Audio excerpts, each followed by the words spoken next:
morning, everybody. Dr. Rick Wallace dropping in on you. Hope that you are up, moving about, set, ready to go, taking the time to get yourself in the proper state. I hope that you are committed to being everything that you can be, to live in life at the level of your design. And I'm going to stop by and talk to you about something that I think is immensely important today. Although I haven't done it yet, when I finish, hello, what's going on, Kim, Dwayne? Although I haven't done it yet, when I finish this live stream, I am going to enter some resources that you can use to help position yourself for success. So I want to just let you know that much. I'm going to do that after the fact. So once the video is ended, I will immediately come back and upload some things. Again, I'm doing this from my phone. I didn't have time to set up the stream the way I wanted to. So here I am. It's a lot quicker to just turn this on and go. And I got a lot of things I need to get done today. So I'm trying to optimize time. And then I'll come back and I load. And obviously typing and loading things on the phone isn't as easy as when you have it set up on your desktop system. So anyway, I'm going to have that information there. So if you want the books, if you want to work with me, you want to enroll in the Mastering Money course, which is a 12-month course, all of that's going to be in there. So that's that. Today I want to talk about the need to stop living life in the middle. And there's going to be some things I'm going to go over, and I'm going to be as transparent as I possibly can with you. While encouraging you, I want to also make you aware of the price of excellence, the price of pursuing something beyond what is normal, the price of stepping outside of the middle ground. I think that far too often middle is comfortable, mediocrity, average is where everybody plays, so nobody feels out of place and nobody feels pushed. And it's pretty much, if I just show up and do what everybody else is doing, I'll pretty much get what everybody else is getting, and I'll pretty much be seen and viewed as everyone else is seen and viewed. And so I'll make that my comfort zone. And we play in the middle. We get comfortable with just simply being average. And you know, there are people, the one thing that I can tell you is this: having done what I've done in my lifetime, having a significant part of my life played out in the public, both good and bad, the one thing I can tell you is this: that life isn't about making everybody like you. If you were to look at my analytics, whether it's YouTube, Facebook, Twitter, Instagram, wherever, you will find that very rarely do I spend a lot of time coming back and checking comments. And, and I know the experts because I literally have a media company. So I know that engaging followers is important. And then, like, when I do this video, if somebody says something that requires a response, like, maybe I'll come to a good morning and say good morning. Maybe I won't. It's not that I'm not saying good morning, but I will like the comment. But if somebody says, hey, you did this for me, or hey, I like that, or hey, I have a question, I'll respond to those. But just coming back, and what I'm trying to get you to understand is some people are going to like you. Some people are not. Some people will see what you're doing. Some people won't. Some people will see the good in you even when you're failing, and others will see the bad in you no matter how great you're performing. And if you get caught up in giving gravity to the random opinions of other people, you will start to take on their idea of who you are. You will start to begin to allow the opinions of other people to define you. You will start to speak in your self-talk concerning yourself about, whatever it is you're doing based off of what someone else thinks of it. And so like when, I've got a couple of videos on YouTube right now that are getting, a lot of attention, thousands of comments, and I haven't been back. And, while most of them I know just based off of the analytics I'm getting from, like, say, who likes it, who doesn't like it, most of them are going to be positive concerning me. And there are going to be some negative ones where I'm going to be told how stupid and dumb I am and all that. That just comes with the territory. Then there'll be the trolls that are there solely to sit up and disrupt everything that you're trying to do.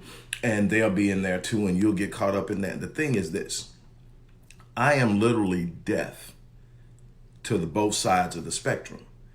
And people ask me, what does that mean? I hear the praises, and I get the pats on the back, and I'm appreciative of them, but I don't rest in them.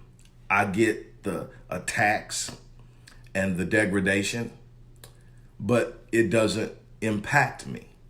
What impacts me is me being able to go to bed at night saying I gave my best to what it is that I'm passionate about, that I didn't leave anything on the table. I didn't shortchange my purpose. I didn't shortchange my potential.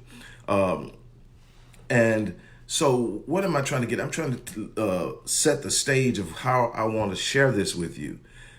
You get a lot of people who will give you the impression that because they consider themselves successful, that they've got it all figured out, that it all works. I deal with a lot of micro failures. In fact, my mentor told me 30 years ago that I was going to be extremely successful and that I would not have a ceiling because I failed forward. I was willing to fail. I set my standard so high. I had such an such an optimistic projection or expectation for myself that I shot for the moon, rarely hitting it, but definitely entering into the atmosphere. In other words, I rarely hit a goal that I set when I set the goal for, because I set it so high. But when I don't hit the goal, say I set a goal for next week on Wednesday and I get there and I haven't hit the goal, but I guarantee you I'm significantly further from where I am today and closer to the goal I set than I was when I started. And so what does that mean? That means when I set a goal that's so huge, what it does is it challenges me to get every ounce of me out of me. It doesn't give me wiggle room. When you set these easy to reach goals, when you play the mediocre game, when you play in the middle, you look at it and say, man, I got that. So you take 30 minutes to go do something that has no meaning, that does nothing, that gives nothing to the world, that doesn't contribute to your legacy. But you got time because you got your goals set so low that you can hit them. And what happens? You leave all that potential behind. And that time, 86,400 seconds in a day. 86,400 seconds in a day. Every last one of those seconds has purpose. And when you treat them casually, you kill the purpose of that time and you never get it back. And then what you don't want to do is end up at the end of your life having all this time that you treated casually and didn't get anything out of it. And so many things that were a part of your purpose that you did not fulfill, that dies with you because it was meant for you to do.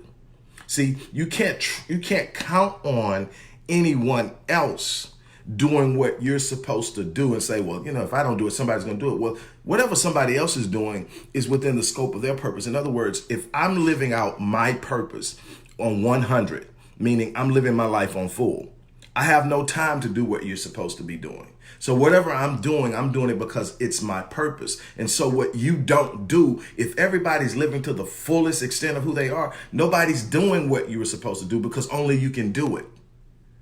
And then you die with that as a part of your legacy. So what I can tell you is, no, I'm not perfect. No, every decision isn't made the right way. No, I don't get it right all the time. That's not what this is about. This is about going out every day and putting in the work, being a contributor. And I'm going to tell you what success means to me before this is over with. Success is so much more than the number of zeros in your bank account. It's good to have money stacked, but it's, to me, better to be an impact, better to be someone that people are looking at and saying, because I met this person, my life is better. Because I engaged this person, they helped me to understand some things about my life. They helped me to believe in myself. They helped me to change things. They gave me a plan. They came in and spoke into my life when I was just about to give up. I was this close to committing suicide, and what they spoke into my life changed my life. That's so much more powerful, influential, and lasting than what's in the bank account. I'm not saying be stupid and don't build financially. I'm not saying that. I'm definitely not saying that. That's a part of responsibility, and it needs to be done. But things happen. You got to hang your hat on something that can't change. Your effort can't change. You control your effort 100%. Your work ethic can't be changed. So if you wake up every day and you put in the work, it may not show up today. It may not show up tomorrow, but I guarantee you, if you're consistently waking up every day and you're putting in the work and you're putting out good, it's coming back. Trust me, it's coming back. But you've got to put it out, and you've got to have a standard of excellence, a standard of performance. Doesn't mean you get everything right. It means that your goal is to get it all right, that you're not going to be satisfied when you get it wrong, that when you get feedback and it says you're not where you want to be, feedback from your clients, feedback from your business peers, feedback from your children, feedback from your spouse. When you get it back and it tells you, hey, you got to work on this. You failing right here. It should make you feel some kind of way, but you shouldn't be mad at them if they're bringing attention to something you need to work on. But it should feel bad, but it shouldn't destroy you. It shouldn't tear you down. Not if your intentions are to rise to the level of your design. Not if your intentions is to be good towards people. It's simply out there. If you're out there, you're going to make some mistakes. You're going to make some people unhappy. What are you doing to change it? What are you doing to evolve? What are you doing to build? How are you becoming better? That's what it's about. It's about seeing an opportunity and then executing, instead of sitting up and seeing it. There is a quote that you've heard me use before. It's one of my favorite quotes. It's definitely in my top 5 all time, and it's by Pastor Stephen Furtick, and I love it. It's make it what you want to be, but listen to it. It says that if the vision that you have for your life isn't so huge that it intimidates you, there's probably a good chance it's insulting God. If the vision that you have for your life isn't so huge that it intimidates you, it's probably a good chance that it's insulting God. That's where it needs to be. Stop living in the middle. Stop playing it safe. I'm not saying be foolish. I'm saying get everything out of yourself. I'm saying put it all out there. Stop playing in the middle, because that's where most people are. You don't want to be where most people are. You want to be where God designed you to be. And a lot of times that's going to have you in a place where you are not going to be doing or feeling or acting like most people. That's the uniqueness of your gift. That's the uniqueness of your design. You weren't designed to be like everybody else. You were designed specifically to touch the world in a way that only you can do it. And the thing is, it doesn't matter where you started. That's what's so gorgeous about this life.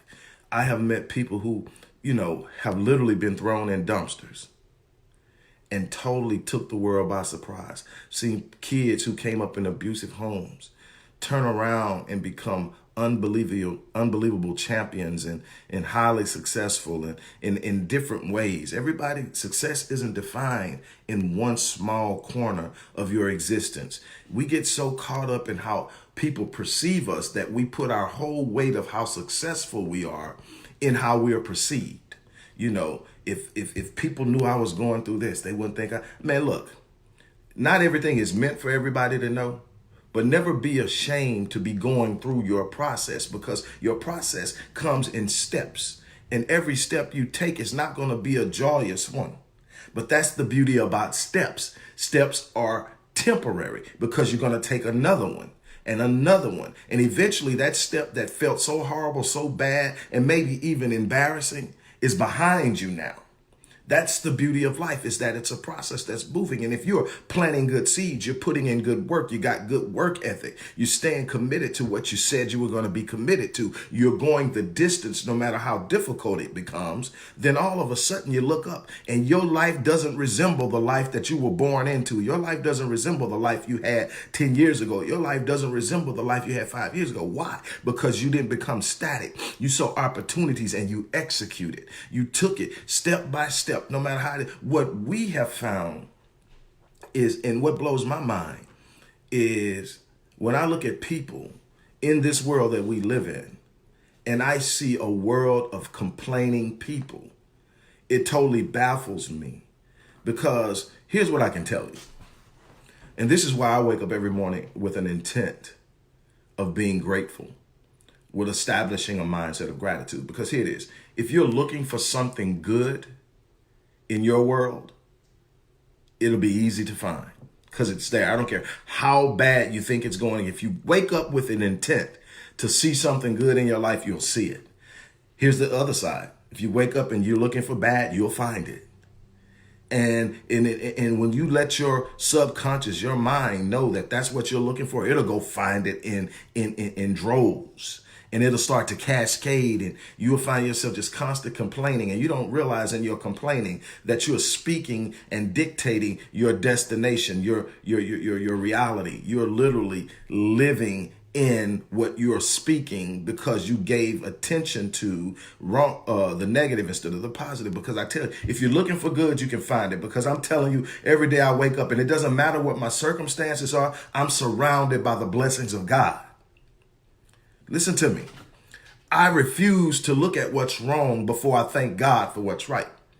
Again, I'm not pushing religion. I'm pushing my lifestyle and my faith and my relationship with God, and how I rest in this understanding that I am never going to be stuck in anything I don't want to be stuck in, that I have been given the power to make choices, to make decisions, to make moves, and rise out of anything that I am not satisfied with, to move into a situation that I find more pleasurable. It's not easy though. See, that's where most people fall off. That's where most people miss it, is that they want to make a move. They want the glitz and the glamour, but they're not willing to deal with the crap that comes along the climb to get to the top. See, they don't want the scratches and the scrapes, the bruises and the bumps, the ridicule, the hatred. They don't want that. See, they want to be liked, loved, have an easy road. They want to find, so they circle into this place where everybody is pretty much doing the same thing. Nobody's criticizing anybody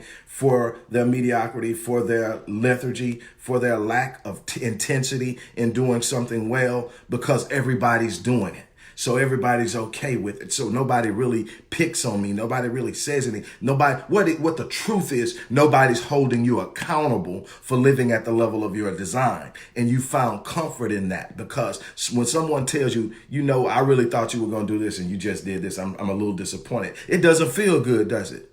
No, it doesn't. But you need that in your life. You need that uncomfortable feeling of somebody telling you you've fallen short of what they expected, so that you can stand up, square your shoulders, and go get it next time. No, I don't meet my own expectations. So I'm pretty sure that I'm not meeting the expectations of the people I love, not each and every day. But the thing is, I'm never satisfied with that. I'm never satisfied that there's something I can improve on. So I'm working to improve on it.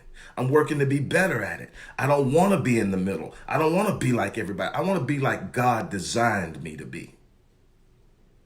But let me tell you, this idea of complaining, the things that we find to complain about, it wasn't that long that blacks in this country were being worked from sun up to sundown for free. They woke up to it. They woke up to the whip. It wasn't that long after that they were waking up with the threat of the noose. And we walking around complaining because the Wi-Fi is slow. Because somebody at the counter got your order wrong. because your boss wants you to come in an hour early. When there was a time during the Great Depression, the vast majority of the people in this country were unemployed. You're worried about what you have to do to work, or when you have to be to work, or how you're getting to work. And even in this world today, and see this world today, there is a time where we are entering into where traditional workforce is disintegrating. And a lot of people are getting scared, and a lot of people are saying, oh Lord, it's a horrible time. No, we're being pushed back into what used to be, where you had to get up and you had to have an idea of who you were, and you had to go out and use that idea of who you were to make a living. You couldn't get, you couldn't go to someone. There were no corporations several thousand years ago. Yeah, the ironsmith may have had an apprentice, but at some point the apprentice would become good enough at doing what he did. He would go start his own iron business. And so what's happening with the economy now is the economy is forcing people to do it. What happened with the last major financial crisis in 2007 through 2009, 2010? What happened? More people entered into the business sector. Why? Because there weren't any jobs. Now those people are thriving doing what they do.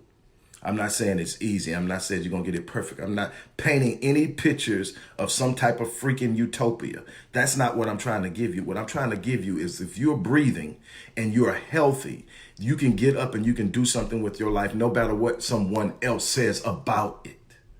A lot of us have gotten to where we depend on someone else to validate us by giving us a job, validate us by telling us that we're good at what we do, validate us by big upping us. And the truth of the matter is, you've got to feel strongly enough about who you are that you stand up and in your work ethic, you validate yourself.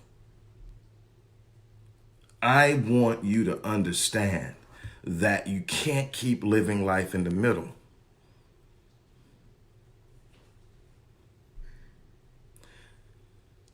Here's something that I can tell you from years and years of study, research, observation, and experiential living and experiential observation in my own life. I can tell you that you're going to get knocked down. It's going to happen. And you're going to have to do one or two things: stay down or get up. Adversity is inevitable, but you get to choose how you deal with it. You get to take the reins of your personal sovereignty and decide that I'm going to stand up. I'm going to be persistent. I'm going to be relentless. I told you, that's my one word. I love Evan Carmichael's book, One Word, where he talks about everybody has an identity and they have a word. If they could just really narrow down how they approach life to one word, they find that some people's one word is love. Some people one word is faith. Some people one word is perseverance. And you got to look at how have you approached life when you were doing the best in life and you were achieving things. What's the one word to define how you got through it? And there are a lot of adjectives used to define me by people who know me. And I thank them for them. I thank them for thinking, I get told I'm brilliant. I get told that, a bunch of, I hear the word genius, brilliant, a bunch of stuff that has to do with my mind. But I tell people all the time, my thing is there are a bunch of people out there that know way more than me. There are a bunch of people out there that have killed what I'm trying to learn already. And so I don't see myself, I see myself as a learner. But what I tell people is, how I've been successful? You know how I got to 21 books published? When I was told that the first book couldn't be published, although it was well written and it touched on something, the reason it wasn't going to be published is because the market wasn't big enough for it and that investors wouldn't put money into a marketing plan that wouldn't produce, and the numbers don't add up. And I was told that by several different publishing companies, and I wanted a particular type of publishing company. So I went to those types of publishing companies and I got the same response. And then I figured it out and I'm at 21 books. You know why? I'm relentless. That's my one word, relentless. I will not quit. I will not be broken. I will not be shut down. I will not fold. I will not turn back. I will not cower. I am going to stand up and I'm going to push through to be the best man I can be. See, and that's another thing.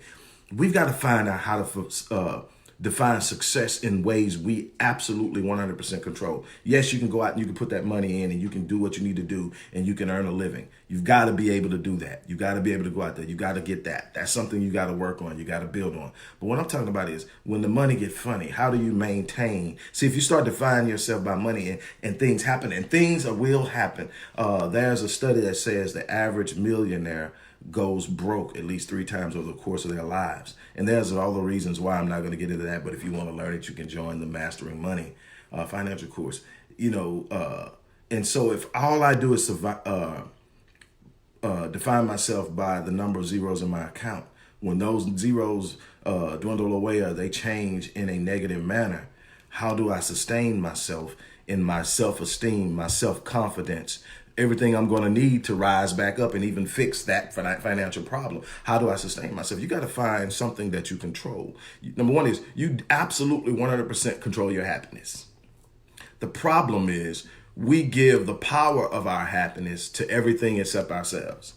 I got to have this to be happy. This person's got to be in my life to be happy. This person's got to do this for me to be happy. And then you got all these expectations for all these things outside of yourself. And now you're trying to make them all align so you can be happy. So you find out you're very rarely happy because it's very difficult to get all that external stuff aligned. But when you start to find out that I'm going to look inside of myself and I'm going to find a reason to be. See, when I wake up in the morning and I look over to my left and I see my wife, there's a reason to be thankful, grateful, and happy. But it's not just in the fact she's there. It's in the fact that she's touched my life. So people ask, what if God forbid, and they always put, what if God forbid something happens to her? Well, if God forbid something happens to her, it doesn't take away the fact that she's touched my life already. Yes, every day she's there. That's an unbelievable blessing. But I entered into it understanding that life comes to an end at some point, and I want to get the most I can out of it with her. So I live every day to love her, even when we're not on the same page. Even when we're not on the same page, I love her. See, there's a difference in liking and loving. Sometimes you don't like a person, but you love them. And you love them in a way that makes you execute your responsibility to them. I don't like the word obligation. Obligation makes it seem like it's something forced on you. It's a responsibility that I took on. And I took it on and I said I would love her. Through sickness and health, through rich and poor, through good and bad, and all of this other stuff that I made a promise, plus the personal vows that we spoke to each other. And nowhere in my vows did I sit up and say, when I feel like it. So I wake up every day and I look at her and I say, I got time, and she loves me back. And so I hope I have that for the next 50 years, but for whatever reason, at some point I don't. She touched me, and I'll have that. And I'll wake up every day for the rest of my life grateful for that. So I haven't even gotten out the bed yet, and I'm already on a high. Why? Because I've chose to be grateful. I've chosen to be happy. And that's something that can't be taken away from me by momentary affliction. I'm going to come talk to y'all about momentary affliction a little later. But see, momentary affliction doesn't take my happiness. It may shake me, but it doesn't rob me of my joy, because my joy is centered in the things that I've decided that I'm eternally grateful for. Eternal gratitude is something you've got to develop inside of yourself. Yeah, see, when you start to do that, guess what happens? There's an energy about you that will start to repel the negativity around you. You'll start to find some of the things that you were finding difficult to get other things to take place in your life, whether it's people, whether it's things, whether it's opportunities, start to come in line. Why? Because they're responding to the positive energy, the high level of frequency and vibration that you're emitting, because you decided to be grateful despite a momentary circumstance or situation. You've decided that you've got enough. You know, something, it just popped in my head. It almost knocked me off my feet. And it's something that I'm trying to maintain my composure because it hit me that hard. It's something my grandmother used to say. And again, I'm not viewing it from a religious perspective. That's what she was, but it was powerful because it kept her. That's why I don't dig at people about how they look at God, because everybody's got to have that relationship. And I don't want to snatch that or attack that for anybody. I want you to optimize it. I want you to find God so closely that you trust him. That's it. But I remember her telling me, but I remember her telling me, if God never does anything else, he's already done enough. And I'm grateful. That's where I am in my life. If nothing else happens, I still have enough in my life to be grateful for. I have enough in my life to continue to give. God has done so much for me in my life that if nothing else goes my way, I still will continue to give, continue to help, to continue to speak, to continue to love on people. Why? Because just in that alone is power. I don't know where that came from, but it hit me. But I mean, that's where you got to be. You got to stop looking in the moment. And I believe it was Jeremiah in Limitations. And I say this all the time. They sit up and, when things got rough, he said, wait a minute, this happened, that happened, that happened. All this stuff should have took me out, but here I am. He says, so these things that I can look at and thought I was out of the game, but came up in the game, these things I recall to mind. Therefore, I have hope. Great is thy faithfulness. Now, look. Again, not pushing anything on you by way of faith, because you got a right to see God and meet God where you're at. That's for you and God to work out. What I want you to see is that you're not here by accident. If you're not here by accident, you're here by purpose and design. And purpose and execution is how you're going to honor the opportunity to have been here. Not by living in the middle. Not by easing through something, not by settling, but by standing up and demanding more of yourself than you've ever thought you were capable of giving. Again, if the vision you have for your life is not so huge that you wake up and it's intimidating, you're probably insulting God, because you've probably taken an easy way out. You're probably balking on your potential. You're probably skating through life, not really living at the level of your design, not fulfilling your potential, taking your potential to the grave. It was the great Dr. Miles Monroe who said that the graveyard is the wealthiest place on the planet. He said that you will find books not written, inventions not created, speeches, sermons not given, businesses not started, poems not spoken. I mean, just so much that God said on you, songs not sung, that God placed in you, gave you a gift, and you didn't actualize the potential. You didn't live life to the fullness of the gift, and you took the gift and all that it had to offer to the grave. That's not what you want to be in this life. What you want to be in this life is the person that stood up, squared their shoulders, and said, I'm going to live life at the level of my design. I'm going to give life everything I have. I'm going to touch the lives of people. I'm going to change the world. I'm going to leave my imprint. I'm going to turn around, and everything that moved against me in the past, I'm going to rise above it. And despite of it, I'm going to be a blessing in this world. That's my legacy. I came, I saw, I conquered. You want to live a life that speaks of you long after you're gone. You want a life we talk about certain people, whether you agree with them or not, we talk about them because they lived a life in full. Mother Teresa, Marcus Garvey, Malcolm X, Martin, they gave, while they were here, Martin and Malcolm died at 39. But while they were here, no matter which philosophy you jumped in on, they lived it. And Martin said it in a way that just totally shakes me. Malcolm is my hero, but Martin had a way of saying things. And I'm not being disrespectful when I call him Martin or Malcolm, because they're both heroes to me. But Malcolm is like, wow. But Martin, to be able to see where he had made some wrong turns and was seeing things wrong, and to make that adjustment knowing that it would cost him his life, I give him all the props. But something he said that made his death make sense. He said that if a man doesn't have something for which he's willing to die, he's not fit to live.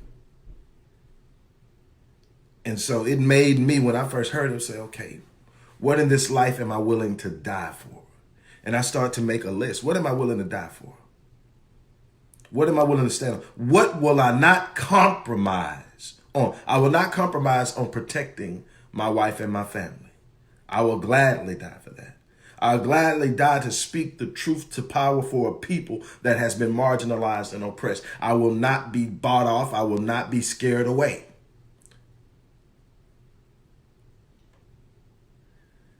You've got to have something that takes away the fear of failure, the fear of disapproval, the fear of being harmed, the fear of falling. You've got to have something that makes you say no matter what.